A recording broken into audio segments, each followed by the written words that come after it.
ছোট ভাইয়ের বাবা গেছে গিয়া, আমি আর আম্মু আছি। সো এখন যাবো যে সাগরের পরে যাওয়ার পরে খাওয়ান গুলা খাম। এই এই আটকাই দিছি। এবার এটা লক করে দিতে হবে, কারণ ইতালিতে বিভিন্ন রকমের আফ্রিকান টাফ্রিকান আছে। এরা আসলে আইয়া অনেক সময় দেখা যায় খুললে মুললে আবার কিনা এখানে বই খামু দেখি যে আসলে এই জায়গা বর মতন কোনো জায়গা আছে কিনা। হ্যাঁ, এই জায়গাটা বেগুনি আছে। ও মাই গড, কিছুক্ষণ আগেই যেহেতু বানানো হয়েছে। এরপরে আলাদাভাবে চিংড়ি মাছগুলোর বিভিন্ন রকমের মশলা, পেস্ট, কাঁচামরিচ এইগুলো দিয়ে তারপরে আর কি এই চিংড়ি মাছগুলো ভাজা হয়েছে। এই যে বিরিয়ানিটা গরম গরম আনছিলাম এই জায়গা, কিন্তু আনতে আনতে আসলে ঠান্ডা হয়ে যায়, গাড়ির মধ্যে অনেক সময় আসিল। তারপরে বাসায় বই অনেকক্ষণ আগে আসলে প্যাকেট করে রাখছিলাম। হে গাইস, আসসালামু আলাইকুম। ইতালি থেকে Sheikh Niloy and welcome to another new blog. কি অবস্থা সবার? আশা করছি সবাই খুব ভালো আছেন। আল্লাহর রহমতে আমি অনেক ভালো আছি। আজকে বিকালবেলা একাল পোশাক আশাক ছাড়াই গাড়ির মধ্যে বসে পড়ছি। আমার আর ভালো লাগতে আছে না। এই দেশের যা শীত, শীতের যদি পাইতাম বিশ্বাস করেন একাল বস্তা ভরে পানির মধ্যে ভিজে ধুয়ে দিতাম। আমার শীত এই দেশের একাল শেষ করিয়া লাইছে। শরীরের এনার্জি যত ভিটামিন খাই, যত কিছু খাই, শীতের লগে ভাই শক্তিতে পারি না। এলিকে আজকে বিকালবেলা পোশাক আশাক গাড়ি ডেগির মধ্যে ধুয়ে দিয়ে সাধারণ একটা গেঞ্জি পরে চালাইতে আসি। কারণ ওই ভারী ভারী পোশাক পরে যদি গাড়িগুলো চালাই, ঠিক আছে, 4-5 জন মানুষ আমার এককালে ধরে রাখছে যাতে করে আমি লড়তে চড়তে না পারি, এরকম একটা পরিস্থিতি সবসময় থাকে। এলিকে হিটারের তাপটা বাড়াই দিচ্ছি, কারণ বাড়ায় এত পরিমাণে শীত, হিটারের তাপ যদি বাড়ায় না দেয় গাড়ির মধ্যে একটু বরাবর শক্ত হয়ে যাইতে পারি। গাড়ির গ্লাসটা এমনভাবে সাদা হয়ে রয়েছে, গতকালকে গাড়ির উপরে জনমের পরিমাণে বালি দুল দুনিয়াদারি যা কিছু আছে, রাস্তার ময়লা আবর্জনা বজ্র যা কিছু আছে সব গাড়ির উপরে পড়ে আসছিল। তারপর গাড়ির উপরে মারলাম পানি মেরে দিলাম ডলা। ডলা দিছি, পরে দেখি ময়লা তো যায়ই না, গাড়ির উপরে কতটি দাগ পড়ে রয়েছে। এখন গাড়িটা ধুইতে হইবে, এখন আজকে ধুমো না, কিন্তু গাড়িটা খুব শীঘ্রই ধুইতে হইবে। আর নয়তো এখন যদি এর আরও ডলা দিই, মানে গাড়ি পরিষ্কার করার চেষ্টা করি, ওই দুলগুলো ঠায় আর যাইবেন উপরে দিয়ে, তারপর গাড়ির গ্লাসের উপরে একটা দাগ হয়ে যেতে পারে। এই কারণে আসলে দাগগুলো আর সরাইতে আসে না, এরকম করে রেখে দিলাম। 2-1 দিনের মধ্যে যাইতে হবে গাড়িটা ধুইতে। গাড়ি কেনার পর হইতে এখন পর্যন্ত ধুয়ে ঠিক কিছু দেয়নি, যেমনটা এমনই এত পরিমাণে দুল ময়লা এত কিছু পরে রয়েছে, না ধুইলে আসলে 2 দিন পর নিজের গাড়ি নিজেই আসলে চিন্তা বাইর করতে পারবো না। তো বিকালবেলা যাইতে আছে, বিকালবেলা ছোটো ভাই যাইবে হইলো একটা সুইমিংয়ে, মানে বিকালবেলা টুকি একটু ব্যায়াম ট্যাম করা লেগে যাই হোক। সো ওই জায়গা নামাই দেবে, আর বেশি সময় আমার কথা নাই। 6টা না জানি 6:30টার দিক দিয়ে সুইমিং শুরু হইবে, মানে সাঁতার শুরু হয়ে যাবে। সো এর 5-10 মিনিট আগে আমাদের ওই জায়গায় উপস্থিত থাকলেই ওই ইতালির এই সিগন্যালগুলোতে আমি আমার জীবনে এখন পর্যন্ত মনে হয় সময় কাটাই দেখিনি। যতবারই সাইকেল নিয়ে বাইরে এসেছি, কি এর সিগন্যাল, কি এর কি চিপা চাপা অলিগলি দিয়ে যাইতাম, কারণ সাইকেল নিয়ে চাইলে সিগন্যালের নিচে যাওয়া যায়, ক্যামেরায় ধরলেও খুব একটা বেশি সমস্যা টমস্যা হয় না। তবে যদি কোনো রকমের পুলিশ টুলিশ দেয় ঝামেলা করতে পারে। দয়া করে যদি কোনো সময় পুলিশের গাড়ি দেখেন এই সিগন্যালগুলো পারাপার হইবেন না। বহুত পারাপার হইতে দেখছি, বহুত মানুষের যাইয়ে প্রিজার আপ করে ধরে। যদি পুলিশ না থাকে অনেক সময় দেখা যায় ডাইন দিকে করলে খুব বেশি একটা সিগন্যাল এগুলোর নিচে দাঁড়াই থাকা লাগে না। তবে সাইকেল নিয়ে আমি খুব একটা বেশি এই সিগন্যালের সময় কাটাইনি, গাড়ি নিয়ে যতটা সময় কাটাইতে আছি। যাই হোক দর্শক, আমরা খুবই কাছাকাছি এই পড়ছি। আর আজকে বিকালবেলা বাইরে না পরে যদি রাস্তায় জনমের পরিমাণে গাড়ি, এই গাড়ি থাকার কারণ হচ্ছে এই টাইমে মিল ফ্যাক্টরি এগুলো সব ছুটি হয়। বাচ্চাদের স্কুল অনেক আগেই ছুটি হয়েছে, তবে কিছু কিছু স্কুল আছে 4:30 কি 5টার দিক দিয়ে ছুটি হয়। আসলে সবচাইতে বেশি গাড়ি চালিয়ে শান্তি হয়েছে 9টার দিক দিয়ে, 10টার দিক দিয়ে, তারপর 8:30, 9টা এই টাইমগুলোতে বেশি ভালো লাগে। বিকাল 4টা, 5টা, 6টা এই টাইমগুলোতে আসলে রাস্তা হারাটা বছর এরম মানুষের ভিড় থাকেই থাকে। আর এই রাস্তার কথা কম কি, এই রাস্তা কইতে গেলে সব সময় এরকম একটু ভিড়ভাট্টা থাকে। এই দেন আবার লাল একটা সিগনালে পড়লাম আটকে। দর্শক, আজকে অনেক পথ অতিক্রম করিয়া ইতালির সাগরের পারে নেট করছি, যাইয়া ইফতার করবো। বাসা থেকে টুকিটাই খাবার দাবার নিয়ে এসেছি। আর সপ্তাহে 2-1 দিন আমাদের এই জায়গাটা আওয়া লাগে, প্রায় ঘন্টা আমি সময় কাটায়, মানে বিকালবেলা বলতে পারেন এক প্রকার ব্যায়ামের মধ্যেই পড়ে। ছোট ভাইয়ের বাবা গেছে গিয়া, আমি আর আম্মু আছি। সো এখন যাবো যে সাগরের পারে যাওয়ার পরে খাওয়ান গুলা খামু যাওয়ার আর কি, বাবা এবং ছোট ভাইয়ের কাম কাজ শেষ, এরপরে নিয়ে বাসার উদ্দেশ্যে যাবো গিয়ে। আসলে প্রত্যেকদিন বাসায় ইফতার করা হয়। আর আজকে নিয়ে করছিলাম গাড়িতে বই ইফতারটা করবো, কিন্তু গাড়িতে বই যদি করি এই যে খাবারগুলো আছে একটু, এই জায়গা যে খাওয়ান গুলো আছে, এই বাজাপুরি এই জিনিসগুলো যদি গাড়িতে বইয়ে খাই। আর একদিন খাইছিলাম একাল সিটমিট সব মাখিয়ে গেছে। এরপর এইগুলো যদি ধরি পুরো তেল তেলা হয়ে গেছে। এই কারণে আসলে এই জায়গা যা আছে আসলে সবাইরই মোটামুটি খাওয়া দাওয়া শেষ, বাহি আছে গেলে আমি একলা। কারণ আমি যেন ভাই খাইলে টিস্যুতে মশার পরও যদি এইগুলো ধরি ঠেকাছেন সব তেল তেলা হয়ে যায়। সো যাবো এখন সাগরের পার, ওই জায়গা যাই তারপর খামু। লগে কিন্তু বিরিয়ানি আছে, বিরিয়ানিও খামু সাগরের পার যাই, দেখি আজকে খাওয়ার অনুভূতিটা আসলে কেমন হয়। আমার গাড়ির অবস্থাটা দেখেন কি অবস্থা, মানে এগুলো আসলে মানুষের দেখানে না কাদা পড়িয়া, মানে রাস্তার যত দুল, এই দুলের চাইতেও বেশি দুল মনে হয় গাড়িটার উপরে আছে। কি রে, হ্যান্ড ব্রেক কি দেয়নি সামনে পিছিয়ে যায়? হ্যান্ড ব্রেক তো দিছি, হ্যান্ড ব্রেক দেওয়া আছে, কিন্তু মনে হইলো যেন কাপানি মারছে। যাই হোক, এই এই আটকাই দিছি। এবার এটা লক করে দিতে হবে, কারণ ইতালিতে বিভিন্ন রকমের আফ্রিকান টাফ্রিকান আছে। এরা আসলে আইয়া অনেক সময় দেখা যায় খুললে মুললে আবার কিনা কি করে, দরকার নেই। যদিও গাড়ির মধ্যে আমার তেমন কিছু নাই। দর্শক, আমি এই বাড়িটার সামনে আইয়া এই সিঁড়িটার দিকে চাই রয়েছি, এই সিঁড়িটার দিকে চাই রয়েছি। এই সিঁড়িটা আসলে কেমন দেখে না, আমি পড়তে মনে করছিলাম এই বাড়িটা মনে হয় বাক করা, মানে এই একটা বাড়ি আলাদা, এই একটা বাড়ি আলাদা। ওমা, পরে চাই এই জায়গায় সিঁড়ি বানাননি। হ্যাঁ, এই সিঁড়ি, তারপর এই যে এই বাড়ির সব মানুষজন এই বাড়ি সব মানুষজন এই বাড়ি যাইতে। বাহ, খুব সুন্দরভাবে আসলে ডিজাইন করছে। যাই হোক, ছোটো ভাই এবং বাবা গেছে এইটার মধ্যে। এইটার মধ্যে আছে প্রায় 40-45 মিনিটের মতো থাকবে, এরপরে আর কি বাইরে যাইবে। এটার মধ্যে মূলত সুইমিং হাইতে গেছে। আসলে আমার কতটা ক্লিয়ার দেখা যাইতেছে আমি ঠিক জানি না। এই জায়গা লেখা আছে, এই জায়গা কেমনি কি করে না করে সমস্ত কিছু এই জায়গায় আঁকা আছে। আর এটার মধ্যে কিন্তু সুন্দর একটা বার আছে, এই যে বিশাল একটা বার আছে। আমি প্রথম মনে করছিলাম যেই দিন আর কি প্রথম গেছিলাম এটার মধ্যে, ওই দিন মনে করছিলাম মনে হয় এইটার সামনে কোনো একটা অফিস হইতে পারে। ওমা এরপর চাই দিয়ে মানুষে পান বিড়ি খায়, মানে চা কফি খাইতে আছে আর কি। প্রথমে আমি কিছু টেস্ট করে নিই, ভিতরে খাওয়ান লন কি ওইগুলো জানি না। তো যাইতে সাগরের পারে, এটা সাগরের পার খুবই কাছে।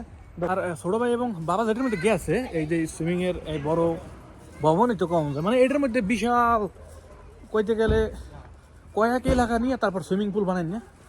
তারপরে বড় বড় বুড়ো মানুষ, মানে অ্যাডাল্ট মানুষ এই কম যায়, বয়স্ক মানুষ, এরা আসলে ভলিবল বাস্কেটবল কি জানি বল ঢল খেলে। ঠাস ঠাস শব্দ হইতেছে, আমি জানি না যে শব্দটা আসলে ক্লিয়ার শোনা যাইতেছে কিনা ফোনের মধ্যে। এই যে আমাদের টুকিটাকি খাওয়াও নেই বলতে পারেন, বেশি খাওয়াও আননি, কারণ পথেঘাটে বই রাস্তাঘাটে বই আসলে এত খাওয়ান খাইয়ে খুব একটা বেশি শান্তি নেই। এই জায়গা কেরেন দিয়া কাজ চলতেছে, কত বড় কেরেন! আমি আসলে কেরেনের পিছনের দিকে চাইতে থাকি খালি, কারণ ওটার মধ্যে বিশাল একটা পাথর দেওয়া। ওই পাথরটা যদি মাথার উপরে পড়ে আমার মনে হয় না কোনো মানুষ সুস্থ হয়ে হাঁটতে পারবে। এই জায়গা বিশাল একটা রেস্টুরেন্ট বানাইতেছে, মনে হয় যে ছবি আঁকা আছে। এই সাগরের পারে যা কিছু আছে এখানে প্রায় 80-90% কম যায় খালি এই রেস্টুরেন্টগুলো। এটার নাম হচ্ছে ডনজুয়ান না জানি হোটেল রয়্যাল। এটা হোটেল রয়্যাল, বিশাল ওই জায়গায় লেখা আছে।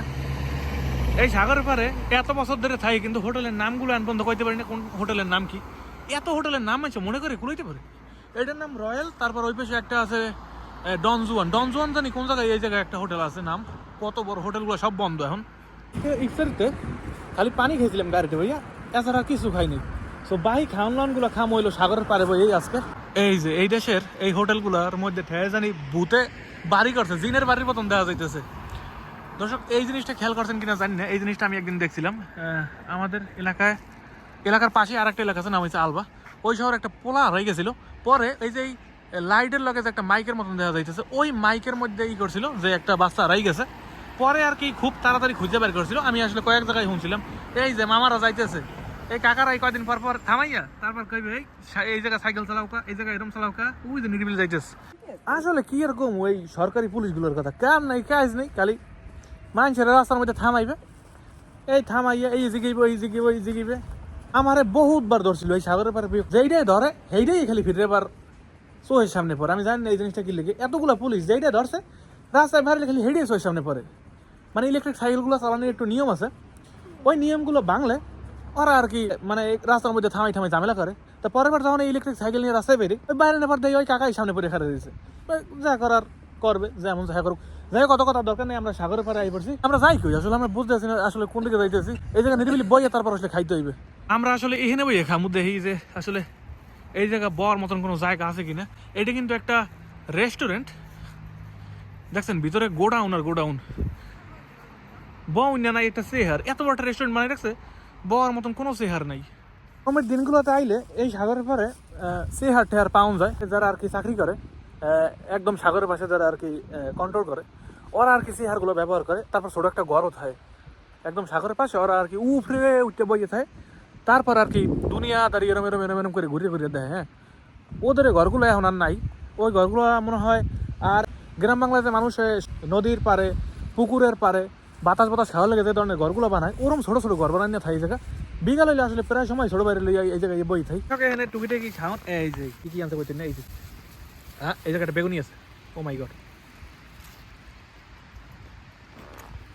কিছুক্ষণ আগেই যেহেতু বানানো হয়েছে, এখন পর্যন্ত একদম গরম। যে পরিমাণে ঠান্ডা সাগরের পারে, কি এরকম ঠান্ডার কথা খাইলে। আমার কথা আছে মানুষে ফেসবুকে দেখে খালি ফ্যান সারিয়ে বাড়ি থাকে। ওই দিনগুলো দেখলে লোভ লাগে যে এইসব দেশে কবে আমরা এই ফ্যান সারিয়ে আবার হয়ে বাড়ি থাকতে পারবো। ইতালির বেগুন দাম হয়েছে মনে হয় 3 না 4 ইউরো করে, বাংলাদেশ টাকা প্রায় 600 থেকে 700 টাকা হয়েছে এর 1 কেজি বেগুনের দাম। হেই আর বেগুনের মজা না হইলেও মজা হইতে হইবে। মনে করছিলাম সাগরের পাড়ে ইফতারি করে মনে হয় মজা পাবো, কিন্তু সাগরের পাড়াটা সেই আমার মনে হয় সব খাইয়া তারপর মনে হয় যাইতে পারবো। এর আগেই মানে দৌড়াইতে হইবে। যেগুলো এই রেস্টুরেন্টের মধ্যে পাওয়া যায় এগুলোর মধ্যে, কিন্তু ওইর মধ্যে বইলে জিনিসটা কেমন দেয় যেহেতু রাইট। এটা হচ্ছে আলুর চপ। আসলে এই ধরনের রাস্তাঘাটে খাইতে ভালো লাগে, কিন্তু ওরকম প্রোগ্রাম করা লাগে। এই যেমন পার্টি ফুটি আনে, তারপরে বড় কোনো কাপড় টাপড় আনে, এরপর বই বই খাই ভালো লাগে, কিন্তু বালির উপরে খাই খাইতে খুব একটা বেশি ভালো লাগে না। এটা হচ্ছে আলুর চপ। এই ধরনের জিনিসগুলো আসলে যদি রাস্তাঘাটে পাওয়া যাইতো মনে হয় অনেক জীবনে কিনে খাইতাম, কিন্তু এইসব দেশে আসলে সম্ভব না। রোমে অনেক জায়গায় আছে, পাওয়া যায়, কিন্তু আমরা যে শহরে চাই এই শহরের আশপাশে ইয়া নাম লইলো মানে মানুষ আশপাশে এইসব জিনিস যদি কিনতে চাই, রোমে নাপোলি মিলান এইসব শহরে পাওয়া যায়। এই যে আমার বিরিয়ানি, পছন্দের বিরিয়ানি, এটা থইতে পারবো না কারণ এটা আমার গাড়ির মধ্যে রাখা লাগবে। এটা হাতের মধ্যে রেখে দিলাম, বিরিয়ানিটা খুলি, এই কষ্টই বা সাগরে পারে বলে সমস্যা নেই। আসলে আজকে যে বিরিয়ানি খাইতে পারবো সাগরে পারে ভাবিও নেই। এই বিরিয়ানিটা গতকালকের বানাইনি, একটু খুললে যদি দেখাই, খোলে কেমনে, খোলেও না। ও ভাই, এই যে বিরিয়ানির মধ্যে চিংড়ি, এই পড়িস না, বিরিয়ানির মধ্যে চিংড়ি মাছ, এই জন্য সাগরে পারে বেশি হালানো যাবে না, কারণ সাগরে পারে হারাইলে ওই যে গেছিল না পুলিশ, এখন ধরে আসবে। এই বিরিয়ানির মধ্যে চিংড়ি মাছ দেওয়ার কারণ হইতে আছে, গতকালকে আসলে বিরিয়ানিটা রান্নার পর হইতে মাংসগুলো আর সবটা ওয়াইট আমি খাই গেলাই, এরপর খালি পোলাওগুলো আসছিল, মানে খালি পোলাও না, এর মধ্যে টুকিটাকি মাংস আছে, এরপরে আলাদাভাবে চিংড়ি মাছগুলো বিভিন্ন রকমের মশলা, পেস্ট, কাঁচামরিচ এইগুলো দিয়ে তারপরে আর কি এই চিংড়ি মাছগুলো ভাজা হয়েছে। এই যে এরকম চিংড়ি মাছ দিয়ে বিরিয়ানি, মানে বিরিয়ানির স্বাদ, মানে বিরিয়ানির গ্রান, এর মধ্যে আবার চিংড়ি মাছ ভাজা, অন্যরকম স্বাদ কেমন যায়। বিরিয়ানিটা গরম গরম আনছিলাম এই জায়গা, কিন্তু আনতে আনতে আসলে ঠান্ডা হয়ে যায়, গাড়ির মধ্যে অনেক সময় আসিল, তারপরে বাসায় বই অনেকক্ষণ আগে আসলে প্যাকেট করে রাখছিলাম। এই যে বিরিয়ানি পুরো ঠান্ডা বরফ হয়ে গেছে। এই চিংড়ি মাছ, এই সাগরের পার একটা মানুষও নাই, ঠেলে জানি আমরা এখন চরে বয়ে রয়েছি। যাই হোক, খাইতে ভালোই লাগে, নেট করছিলাম গাড়ির মধ্যে বই খাম, কিন্তু গাড়ির মধ্যে বই পরিস্থিতি খুব একটা ভালো নাই, কারণে খাইনি। পুরো হয়েছে আমরা যে জায়গা থাই, এই জায়গাটা পাকিস্তানিদের দোকান আছে, ওই দোকান দিয়ে কাঁচামরিচগুলো কেনা হয়েছে। 6 টাকা করে কাঁচামরিচের কেজি নিছিল না, জানি 5 ইউরো করে, 2700 টাকা কাঁচামরিচের কেজি। মানে এইসব দেশে বই জীবনে খাইলাম, দেশে বই 70 টাকা 80 টাকা কাঁচামরিচের কেজি এলে, 100 টাকা কাঁচামরিচের কেজি এলে বেটাকে লড়াই পেলে খালে হেলা, কিন্তু এইসব দেশে আসলে খাইতে এলে এই দামেই খাওয়া লাগে। যত অন্ধকার হইতে আছে তত শীতের পরিমাণ বাড়তে আছে। চিংড়ি মাছটা, এই চিংড়ি মাছটা আসলে ইতালির একটা মার্কেট দেখে না, আর বাংলা দোকানেও চিংড়ি মাছগুলো পাওয়া যায়, কিন্তু এইগুলো কেনা হয়েছে ইতালির মার্কেট থেকে, লাফাই লাফাই যে চিংড়ি মাছগুলো মানে টলার তন্দে ধরে আনে, একদম তাজা ওইগুলো, মাথা সহ চিংড়ি। আর এক প্রকার চিংড়ি আছে এই মাথা ছাড়া থাকে, ওইগুলো আসলে দেখতে খুব একটা বেশি ভালো হয় না। যদি চিংড়ি মাছ খায়, এই চিংড়ি মাছ খাই কি আসলে। সো গাইস, এই ছিল আমার আজকের ব্লগ। দেখা হবে পরবর্তী কোনো নতুন ব্লগে, নতুন কোনো জায়গায়, নতুন কোনো স্থানে। এ পর্যন্ত ভালো থাকবেন, সুস্থ থাকবেন, নিজের খেয়াল রাখবেন। বাই বাই সবাইকে, আজকের মতো এখান থেকেই।